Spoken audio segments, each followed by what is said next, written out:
Hey everyone, it's your guy here, back with another deep dive into what's really shaking up the global scene.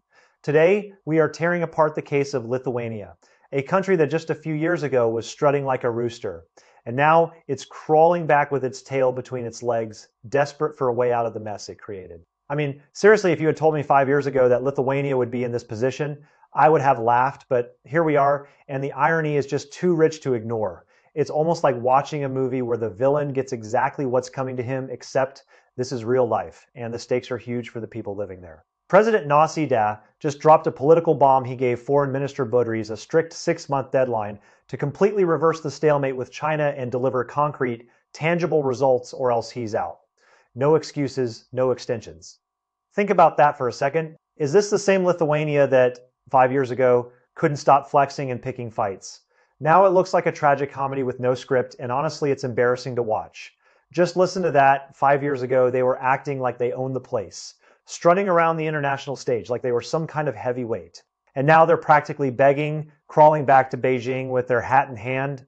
It's a political soap opera with no script, and the fall is brutal. The kind of fall that makes you wince even if you saw it coming from a mile away. I can just imagine the conversations in Vilnius right now, panic, finger pointing, and desperate attempts to save face while the whole thing crumbles around them. So what the hell happened? How does a country go from being a loudmouth provocateur to a groveling supplicant in just half a decade? That's the million-dollar question, and I'm going to break it down for you piece by piece. Because this is a cautionary tale that every small nation needs to hear and learn from. Let's rewind to 2021. Back then, Lithuania was a totally different animal, ignoring basic diplomatic norms, brushing aside Beijing's good faith warnings, and bulldozing straight through every red line that damaged bilateral ties. They weren't just pushing the envelope, they were setting it on fire and throwing it out the window. With some outside muscle seeming to back it up, Lithuania acted like it was untouchable, convinced that even if it ticked off China, the handouts would keep flowing and the cost would be zero. Many of us scratched our heads. How could a nation with fewer than 3 million people and a sliver of land pick a fight with a giant?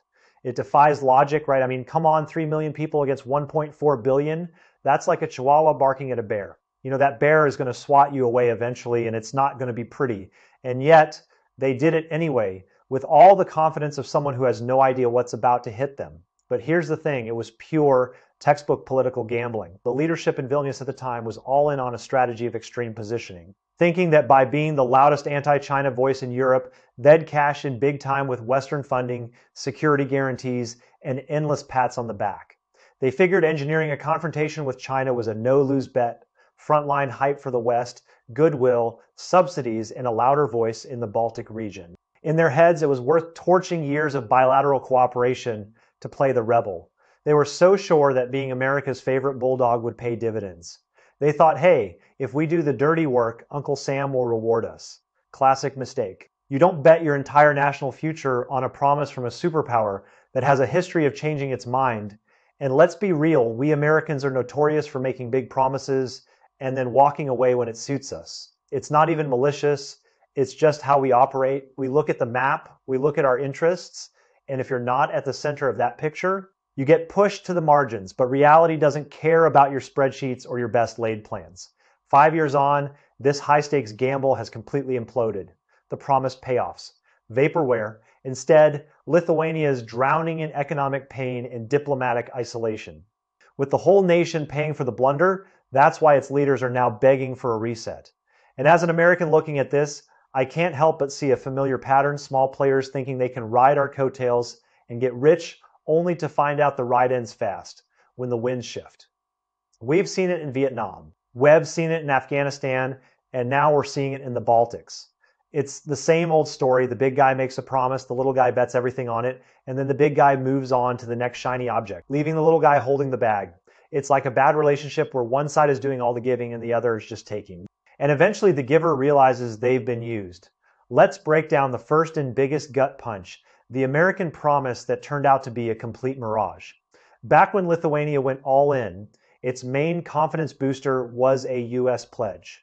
A public commitment of $600 million in loans to help develop its industries and plug the economic gap. For a small economy like Lithuania's, that was a fortune and the anchor of their loyalty. They banked everything on that check. 5 years later, that money hasn't materialized, not even close. Public data shows the actual aid that landed was barely $9 million bucks, not even a fraction of the headline number. That's a classic bait and switch. And it snapped Lithuania awake. They were just a pawn, useful when needed and tossed aside when not. To make it worse, as global dynamics shifted, the US not only reneged on cash, but also dialed back security support for the Baltics. The supposed rock-solid ally turned out to be shifting sand, all that diplomatic capital spent, and all they got was hot air. From an American perspective, it's a harsh lesson. Our government makes promises, but those promises aren't always backed by action. And smaller nations need to stop treating our verbal commitments like gold. We talk a big game, but when it comes to writing checks, we often ghost. And that's not even a criticism, it's just reality. We look out for our own interests first, and everyone else comes second. Lithuania thought they were special, that they were the exception. Turns out, they were just another line item on a very long list. If America's empty checkbook was the first blow, the EU's cold shoulder was the final nail in the coffin. When Lithuania first stirred up trouble, Brussels made a big show of backing it, promising to take the case to the WTO and fight for Vilnius rights. The fanfare convinced Lithuania it had a whole bloc behind it, but that grand legal drama dragged on for 3 years, with the EU unable to produce a shred of evidence, making zero headway.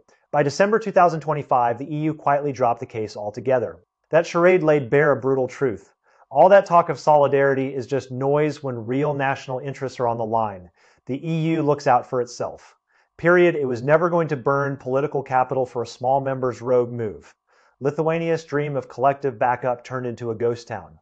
And honestly, from where I sit, that's the same old story. Everyone talks about unity until it costs them something real. The EU is no different from us in that regard. They'll give you a speech, they'll issue a statement, but when it comes time to actually put their money where their mouth is, they disappear. Lithuania was left standing alone, wondering where all their friends went. You might ask, what about the other outside help they tried to rope in? A drop in the bucket, honestly. After breaking ties with Beijing, Lithuania looked for scraps elsewhere to fill the gap, but the numbers just don't add up. Whatever piddling funds or piecemeal deals they scraped together couldn't hold a candle to the Chinese market. Its massive consumer base, its stable supply chains, its sheer scale, those crumbs couldn't support industries or reverse the downward spiral. The multi-pronged bet became a multi-front flop. It's like trying to fill a swimming pool with a teaspoon. They tried to patch things up with Taiwan, with some other small players, but none of that came close to replacing what they lost with China. You can't replace a giant market with a few side deals. That's just not how economics works. The math doesn't lie. When you lose a partner the size of China, you don't just find another one around the corner. You feel the pain for years. Here's something a lot of people miss. Lithuania's economy is a one-trick pony, heavily reliant on exports, with almost no self-sustaining industrial base. Its shock absorbers are weak. Under normal conditions, steady trade ties are its lifeline. But once it shattered that partnership, there was no replacement industry to take over and no contingency plan to cushion the fall. Profitable companies that relied on Chinese orders got hammered, orders dried up, markets vanished, and they were forced to slash capacity and lay off workers. That structural damage can't be patched with a few small external aid packages. It's like breaking your leg and putting a Band-Aid on it. You can't fix that kind of damage with pocket change. You need a real solution, not a temporary patch. And the longer they wait, the more the damage compounds. The most brutal story is told in the numbers. In 2021, when relations were sound, Lithuania's exports to China stood at a solid 357 million euros. China was a core overseas market for its dairy, timber processing, and other key sectors. By 2026, in just 5 years, that figure plunged to 70 million euros, a drop of over 80%. That cliff dive represents whole industries in freefall. Timber and dairy exporters lost their primary growth market. Products rotted in warehouses, revenues cratered, and it's not just factories. The logistics hub of Klaipėda port got hit too, as China-Europe rail routes bypassed the Baltics entirely, slashing throughput and dragging down storage and transport. The ripple effects hit people's wallets, inflation spiked, jobs disappeared, unemployment rose. And everyday expenses went through the roof while incomes shrank. The governing team took the heat as approval ratings nosedived. When you lose 80% of your export market, that's not a bump, that's a catastrophe. That's the kind of number that destroys governments and ends political careers. You can't spin that, you can't blame the opposition, that's on you. For ordinary folks, geopolitical games and political posturing don't matter. They care about groceries, rent, and their next paycheck. When daily life gets harder and the economy looks grim, anger boils over. That real-life pain finally cracked the hardened political class in Vilnius. 5 years of tough talk delivered zero gain, just national suffering. So now, a 180-degree turn is happening. Small businesses are closing, trade workers are switching careers, supply chains are fractured, local tax revenue is dropping, public services are being squeezed, and welfare is shrinking. Public pressure is forcing politicians to course correct. It's not because they suddenly grew a conscience, it's because their voters are about to throw them out, when the people can't afford to put food on the table. They don't care about diplomatic posturing, they care about results. And right now the results are disastrous. In February this year, Prime Minister Ruggianin openly admitted that the 2021 decision was a grave strategic error and apologized for it. The first time top officials formally owned up to the screw-up. That signals a clear shift in tone. But admitting error isn't fixing it, and apologizing isn't the same as making amends. Beijing has a saying, watch what you do, not just what you say. In diplomacy, talk is the cheapest currency. Real commitment shows up in actions. If you look closely at Lithuania's recent moves, you'll see the same old hedging. They've agreed to let China set up a representative office in Vilnius, which some call a goodwill gesture. But let's not get fooled. Beijing had asked for that long ago. And Lithuania refused. Now that they're in a bind, they're offering it up as if it's a concession, dressing up basic diplomatic duties as a favor. That's not sincerity, that's damage control. They're trying to make it look like they're giving something, when in reality they're just finally doing what they should have done years ago. It's like returning a library book 2 years late and expecting a thank you note. It doesn't work that way. What's more, the same two-faced mindset lingers. On one hand, the president orders a full reset. On the other, they insist on keeping their current alliances intact and want completely abandon their past wrongs. They want China's market back to revive their economy. But they don't want to give up their political bargaining chips. That have it both ways approach shows they still haven't truly owned their mistakes. This is not a sudden awakening. It's a desperate move forced by catastrophic economic data and public misery. They're trying to slip through the cracks with minimal effort, hoping superficial moves will win Beijing's forgiveness, buy them breathing room, and keep their diplomatic games alive. But China has seen through these petty tricks, and from an American standpoint, we know that game all too well. We play it ourselves sometimes. But when you're the little guy, it rarely works out. You can't have your cake and eat it too in international relations. You have to pick a lane, and Lithuania is still trying to drive in both directions at the same time. And it's not going to end well. The foreign ministry has repeatedly made clear that Beijing is always open to dialogue and supports healthy bilateral ties. But all reconciliation must rest on principles.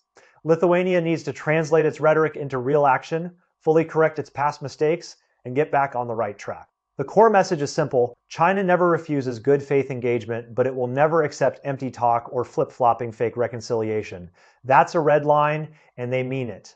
China has been very clear, we don't care about your apologies, we care about your actions. And so far, Lithuania's actions have been pretty weak. They're talking a good game, but they haven't actually done anything to fix the underlying problems. It's all surface level stuff designed to buy time. And Beijing knows it. That 6-month deadline, what looks like a job ultimatum for the foreign minister, is really a countdown for the entire nation to correct course. Looking back over these 5 years, Lithuania gambled its credibility, its economy, its industrial future, and its government's reputation, and all it got was a pile of rubble. US promises evaporated, EU unity was a fantasy, external aid was laughable, and the economy stalled out. That's the price of small state diplomatic roulette. And as an American, I'd say this is a textbook cautionary tale for anyone who thinks being a loyal sidekick to a superpower automatically guarantees a happy ending. It doesn't. We're fickle, and our interests shift fast. One day you're our best friend, the next day you're an afterthought. That's just how the game works. And if you don't understand that, you're going to get burned. Lithuania got burned, and now they're feeling the heat. Now the big question, can Lithuania actually turn things around in 6 months? The answer should be obvious. If they keep playing games, hedging their bets, and hoping for a cheap way out without genuinely dropping their mistaken stance, then no amount of personnel changes or high-level apologies will fix the rift. As they say, whoever caused the knot has to untie it. Lithuania broke this relationship. Lithuania has to repair it with actions, not words. The big players don't bend their rules for opportunists. And let's be real, America isn't going to ride in on a white horse to save them this time either. We've got our own problems, and Lithuania is low on the priority list. We're not going to bail them out of a mess they created themselves. They made their bed, and now they have to lie in it. 6 months short enough to blink, long enough for a country to make a strategic choice. Lithuania is at a crossroads: either ditch the gambling mentality, take genuine corrective steps, and honor basic international norms to rebuild trust, or keep wobbling, burn the last chances, and let the mess fester even more. This whole 5-year saga also sends a clear warning to smaller nations everywhere: foreign policy should be rooted in your own long-term interests, not in riding someone else's coattails. Betting your future on another country's spoken promises turns diplomacy into a lottery, and you'll almost always lose. I've seen it happen time and again in my own country's foreign policy orbit. Friends today, forgotten tomorrow. That's just how the game works.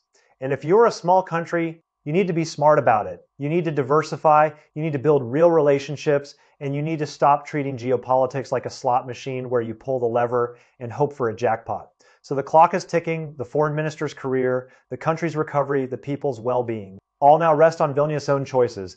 Do you think that in 6 months, Lithuania will step up with real sincerity, or will they keep trying to skate by and blow their final opportunity? Drop your thoughts in the comments. I want to hear what you all think. Are they serious this time, or is this just another round of political theater? Because from where I'm sitting, it looks like they're still trying to have it both ways.